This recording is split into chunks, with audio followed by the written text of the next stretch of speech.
محمد مکرم قاسمی صاحب انڈیا سے آپ سوال کرتے ہیں، حضرت ہماری مسجد میں باجماعت نماز ہوتی ہے، لیکن ایک صاحب امام صاحب سے بلا وجہ ناراض ہیں اور جماعت کے وقت میں ہی وہ اپنی نماز الگ پڑھتے ہیں، تو ان کے لیے کیا حکم ہے؟ آیا کہ ان کی نماز ہوتی ہے یا نہیں؟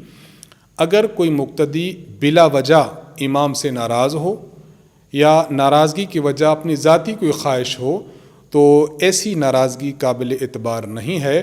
اگر اس طرح کوئی شخص بلا وجہ ناراض ہو، جماعت ہو رہی ہو اور جماعت میں شامل ہونے کے بجائے یہ شخص اپنی نماز پڑھتا ہے تو نماز تو اس کی ہو جائے گی، لیکن اس طرح نماز پڑھنا انتہائی برا ہے۔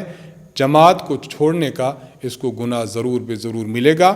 تو باقی مقتدیوں کو بھی چاہیے کہ ایسے معاملات میں اگر کوئی صاحب بلا وجہ امام سے ناراض ہو، امام کے بارے میں اس کے دل میں کچھ باتیں آ گئی ہوں، تو تمام مقتدیوں کو چاہیے کہ ان باتوں کو صاف کرنے کی کوشش کریں کہ وہ شخص اکیلا نماز پڑھنے کے بجائے امام کے ساتھ آ کر نماز پڑھے۔